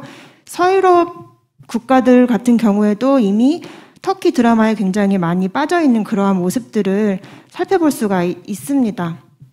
그래서 이제 미국 다음으로 터키 드라마가 갖고 있는 그 문화적인 영향력, 이 소프트 파워라는 것이 굉장한 그 우리가 좀 눈여겨볼 수 있는 그러한 매력 외교의 한 부분이 될 것이라고 생각이 듭니다. 그래서 이제 저는 이 공공 외교의 하위 범주로서의 문화 외교적인 그 트렌드에 조금 더 이제 방점을 두고 교수님이 발표해 주셨던 부분에 더해서 이러한 것들이 가지고 있는 의미, 그러니까 터키가 갖고 있는 터키 문화원의 역할도 있겠습니다만, 예를 들어 문화원에서 그러면 어떻게 그 정부의 어떤 원하는 방향도 있겠으나 더 시민들에게 다가갈 수 있는 그러한 부분에서 어떻게 마음을 사로잡을 수 있는지에 대한 구체적인 분야에 대해서 알고 싶고요. 그리고 이제 디지털 문화 외교의 차원으로서 그런 콘텐츠들의 역할이 한국에는 얼마만큼 그 매력적인 외교적 요소로서 활용될 수 있는지에 대해서 이야기를 듣고 싶습니다. 네, 감사합니다. 예, 감사합니다. 지금 세 분의 토론자께서 이 각자 질문, 그 다음에 코멘트, 그리고 뭐 방향 제시에 입장을 해주셨는데 여기에 대해서 간략하게 우리 성진석 교수님부터 답변해 주시면 감사하겠습니다. 네, 그 정확한 지적을 해주셨고요. 또 많은 도움이 되었습니다. 그 여러 가지 그 말씀해주신 것 중에 또 공감 가는 게 되게 많았는데요. 처음 이제 가스 가격 하락에 대해서 말씀해 주셨는데 유럽의 가스 가격은 최근에 많이 하락을 하고 있습니다. 왜냐하면은 유럽에 지금 그 유럽의 가스 저장소가 다 차 있는 상태이고요. 그리고 스페인 앞바다에 있는 지금 LNG 선이 열 몇 개가 그냥 둥둥 떠 있습니다. 왜냐하면은 그 가스 저장소가 차서 지금 그 자리가 비기를 기다리고 있는 상황이고요. 또 여러 가지로 유럽이 약간 그 날씨가 올해 이제 춥지가 않고 뭐 겨울도 뭐 춥지 않을 거라는 예상이 있고, 또 하나 약간 운이 좋았던 거는 아까도 말씀하셨지만 중국의 가스 소비가 줄고 그 중국 회사들이 그 러시아를 도와주는 게 아니라 유럽으로 가스를 재판매를 하고 있습니다. LNG를 수입을 해서 자기들이 그 수요가 충분하지 않으니까 유럽으로 팔고 있고, 또 아시아 올해 이제 가스 소비가 약간 주춤해서 미국이 이제 아시아로 가던 LNG가 이제 유럽으로 많이 가고 있고, 이런 점들이 이제 유럽을 많이 도와줬고, 지금 전체적인 평가는 날씨가 아주 춥지 않은 이상은 올해 겨울은 버틸 수 있다, 이런 결론인데, 유럽에서는 오히려 내년을 더 걱정을 하고 있습니다. 왜냐하면은 이제 올해 그 유럽의 상당 부분에 이제 가스 소비를 사실 러시아에서 많은 가스를 가져왔거든요. 근데 내년에는 이제 러시아 가스가 어떻게 될지 알 수 없기 때문에, 또 한 2, 3월쯤 되면은 지금 유럽 가스 정제가 거의 100% 차 있는데 30%밖에 안 남아 있습니다. 근데 그 유럽의 가스 저장소를 이제 러시아 가스로 많이 채웠는데 과연 내년에 가능할 것인가? 그거에 대한 걱정이 있고, 또 날씨가 어떻게 될지 모르기 때문에 그거에 대해서 오히려 그 국제 에너지 기구 같은 경우는 내년하고 후년을 좀 더 걱정을 하고 있더라고요. 그래서 올해 같은 경우는 이제 아마 날씨 변수가 없으면은 아시아와 유럽의 날씨 변수가 없으면 유럽은 버틸 수 있다. 네, 이제 그런 것이고, 또 중국 가격 상한제 말씀하셨는데 거기는 약간 가격 상한제가 잘 될 수 있을 거에 대한 그 의문점이 있는데요. 왜냐하면 가격 상한제를 실시를 하면은 소비가 늘어나고 공급이 줄어듭니다. 그러니까 제 생각에는 위기 상황에 쓰기에는 약간 적절하지 않은 그런 정책이 아닌가 그런 생각 드는데, 제가 자세하게는 들여다보지 않아서 그렇게 말씀드리기는 어렵고요. 또 하나는 이제 미국 LNG 같은 아까 말씀드렸는데 유럽으로 굉장히 공급이 늘었는데 이때 가격이 비싸니까 돈을 벌어야 되니까 유럽 가격이 아시아 가격보다 몇 배 가격이기 때문에 그 기업 입장에서는 그 상업적인 이유로 유럽으로 많이 보냈고, 근데 내년에 또 그 유럽에서 걱정하는 이유는 전 세계적으로 가스 소비는 계속 증가를 하고 있거든요. 근데 내년에 보면은 그 LNG 새로 이제 들어오는 그 LNG 프로젝트들이 별로 많지가 않습니다. 그래서 과연 그 소비를 감당할 수 있을 것인가, 또 내년에 그 날씨를 알 수 없기 때문에 그런 문제점들이 있고, 물론 알 수는 없지만 중국도 말씀해 주셨는데 또 중국의 그 경기가 안 좋기 때문에 그런 면에서 여러 가지로 올해 소비자 입장에서는 많은 그 유럽 같은 경우는 그 위기를 넘기는 데 결정적인 역할을 한 그런 면이 분명히 있습니다. 그리고 에너지 제 생각에도 봐도 이제 경제 안보보다는 이제 에너지의 안보가 좀 더 이제 제목에 더 맞는 것 같고요. 그런 면에서는 제가 또 앞으로 좀 반영을 하려고 하고, 또 중국 얘기를 하다가 이제 결론적으로 이제 일본 쪽으로 이렇게 많이 이렇게 했는데, 이제 아무래도 중국 쪽에 가는 여러 가지 러시아와의 스토리가 많고, 그래서 이제 중국 쪽으로 좀 포커스를 맞췄는데 아무래도 한국 쪽에는 그 중국보다는 일본의 그 상황이 좀 더 맞지 않나 저도 그렇게 생각을 하고 있습니다. 여러 가지 앞으로 많은 그 논문 그 연구에 많은 도움이 될 것 같습니다. 감사합니다. 예, 감사합니다. 다음 김진영 교수님. 네네. 네, 유익한 우리 모형 및 지표에 관련 정보 감사드리고요. 역시 또 수출입은행에 오래 근무하신 이 경험에 바탕으로 무형 모형에 관한 예리한 질문을 일단 해 주셨습니다. 첫 번째 질문에 대한 답변으로는요, 뭐 TCI 같은 무역 보안 지수를 포함한 다양한 변수 선정 그리고 접근 방법 검토를 하고 있는 중이고, 다시 한번 리마인드를 해 주셔서 정말 감사를 드리고요. 일단 본 연구는요, 목표 자체가 한류가 북방, 남방에 통계적으로 유의한지 영향을 일단 식별을 하는데 목적을 뒀었고, 그러다 보니 단일 국가라는 중력 모형을 구축해서 분석한 한계가 지금 우리 또 손성호 박사님에 의해서 지금 밝혀졌고요. 사실은 이런 우리 한계점을 이미 지금 파악을 하고 제가 향후 양자간 중력 모형을 구축하려고 계획을 하고 있고요. 이를 통해 무역 창출 효과라든지 아니면 무역 정환 효과 이런 것들을 살펴볼 수 있을 것으로 기대를 하고 있습니다. 그리고 또한 말씀해 주신 이런 지표, 지수들을 참고해서 연구를 진행할 계획입니다. 두 번째 질문은요. 질문에 대해서 이 본 연구에서 방금 말씀드렸다시피 개별 국가별 영향을 분석하는 것에 한계가 있다라고 말씀을 드렸습니다. 하지만 북방과 남방 지역별 특성이 존재하기 때문에 이를 통해 우리가 두 지역을 어떻게 접근하여 무역을 활성화할 수 있을지 시사점을 제시할 수 있을 것으로 기대가 됩니다. 그래서 이번 연구에서는 거기까지 목적을 뒀던 것이고, 또 마지막으로 세 번째 질문, 특히 한류의 변수, 대리 변수를 선정하는데 다른 또 선행 연구에서 어떤 변수를 썼는지에 대한 질문에 대한 답을 드리자면, 일단 선행 연구 자체에서 한류의 대리 변수를 선정하기 굉장히 어려움이 있었습니다. 사실 뭐 최근 유튜브나 넷플릭스 이런 접속자가 많기 때문에 국가별 이런 컨텐츠 조회수나 관람수 이런 것들이 있을 줄 알았는데 찾아보니까 없더라고요. 그래서 개별 뭐 국가별 스트리밍 자료 이런 것들이 구할 수 있다라고 하면 훨씬 더 좋은 대리 변수라고 생각이 듭니다. 하지만 지금까지 현재 선행 연구와 그리고 문헌 분석을 통해서 봤을 때 본 연구가 사용한 이 한류의 대리 변수가 아마 한류의 정도를 파악할 수 있는 아직까지는 가장 적합한 변수가 아닐까 생각이 듭니다. 그 외에 뭐 무역 개방도 부패, 정치 제도 같은 통제 변인을 지금 현재 구축을 이미 했고요. 추가적으로 고려해서 양자간 무역 분석을 할 예정입니다. 네. 예, 감사합니다. 스트리밍 데이터 같은 건 유료로 얻을 수가 있을 텐데 그건 나중에 한번 확인을 해보시고요. 자, 마지막으로 이주성 교수님. 네, 박수영 교수님, 꼼꼼하게 잘 읽어봐 주시고 또 제 좋은 코멘트들 많이 해주셔서 감사합니다. 사실 이제 두 가지 질문을 주셨는데 이 부분들이 어떻게 보면 이제 저희가 오종준 교수님과 제가 둘 다 이제 국제 정치를 죄송합니다.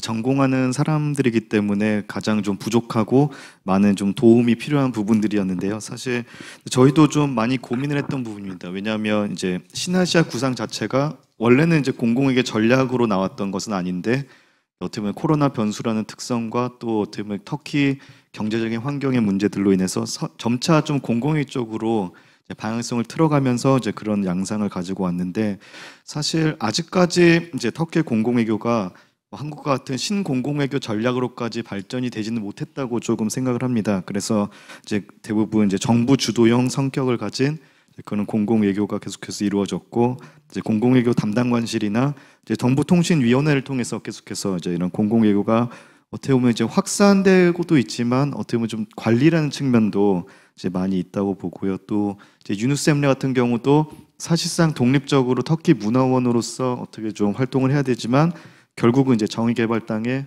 이제 여당의 입김이 계속해서 작용하고 모든 자본이 결국 정부에서 나오기 때문에 그런 이제 독립성이 없기 때문에 가끔씩 보면 약간 프레스 가이드 형식으로 정부의 입장을 대변하는 도구로 좀 사용을 되는 그런 성향들이 좀 있어서 이제 저희도 좀 이게 헷갈리는 부분이 많이 있었습니다.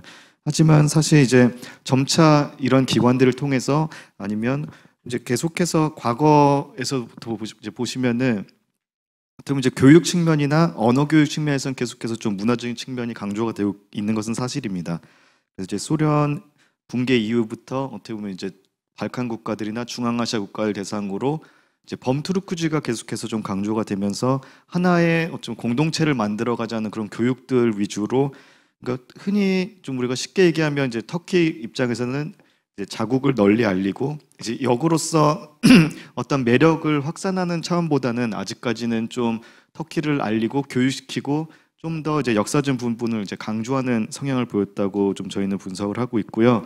그리고 이제 가장 중요한 축으로서 이제 관광을 많이 아직까지도 활용을 하고 있습니다. 그래서 우선 와서 우리나라를 봐라. 우리의 매력을 보여줄 게 아니고 궁금한 니네들 와라. 그래서 이제 경제적인 효과를 좀 동시에 누리려는 이제 그런 부분을 좀 많이 가지고 있다고 생각을 하고 그리고 이번 이제 출장 때 좀 느꼈던 부분은 이제 과거 이런 부분에서 하나 추가된 부분이 이제 아마 교수님께서는 아시겠지만 이제 투르크디냐스 결국 범투르크 세계 이제 중앙아시아를 포함한 투르크 세계에 대한 그런 어떻게 보면 이제 부활까지는 아니더라도 실크로드를 통한 협력을 만들어가는 측면에서 좀 아직까지도 한국까지 신아시아 구상을 만들어놨지만 아직까지도 거기서 좀 정체돼 있어서 아직 한국으로 오려면 시간이 좀 걸린다고 좀 그렇게 말씀을 드리고 싶고 이제 디지털 공공외교는 제가 좀 잘 몰라서 이제 많이 좀 가르쳐 주신 분을 이제 배워야 될 것 같은데 사실 이제 정부 외적인 소프트 파워도 상당히 많이 올라가고 있는 걸로 알고 있습니다.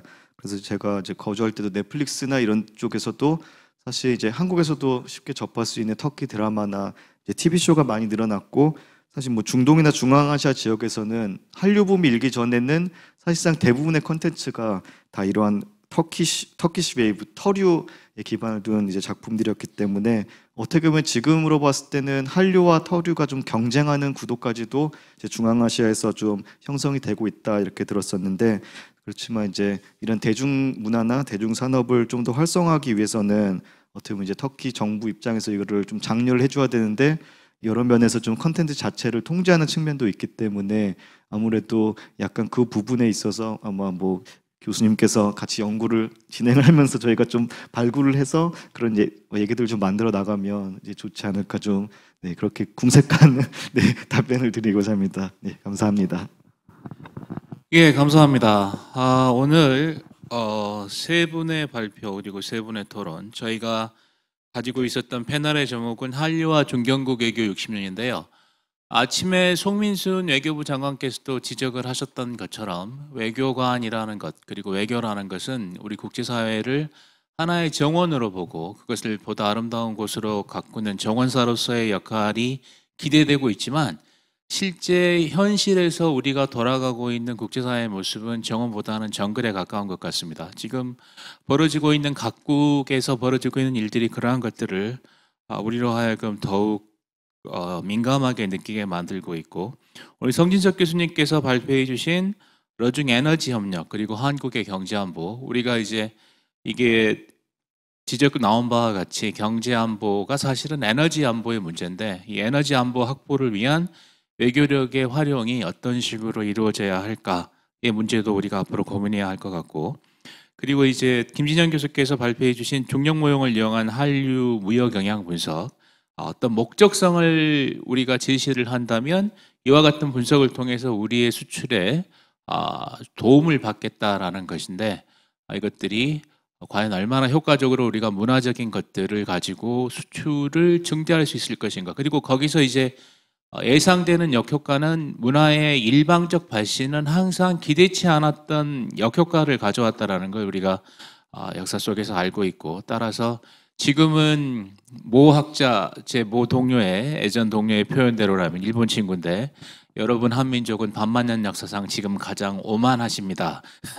라고 표현을 하더라고요. 근데 이제 이와 같이 지금 한류의 지속이 어느 정도까지 계속돼서 한류 1.0, 2.0, 3.0에서 이제 지금은 K컬처란 말로 이제 아예 표현 자체가 바뀌고 있습니다만 우리의 K컬처가 얼마나 더 지속되고 뻗어나갈 수 있을지 관심을 갖고 지켜봐야 할 것 같습니다. 마지막으로 이주성 교수께서 발표해 주신 터키의 신아시아 구상과 한국의 함의, 아까 제가 언급드린 것처럼 터키가 아시아로 돌아오고자 하는 것이 유럽에 대한 열렬한 구애의 실패에 따른 반작용인가, 아니면 정책 전환을 통한 아니면 패러다임 시프트를 통한 아시아로의 회귀인가, 아시아의 서쪽 가장 끝자리에 위치한 터키인가, 아니면 유럽의 동쪽 끝자리에 위치한 터키인가는 터키에 가서 확인을 해봐야 될 것 같습니다.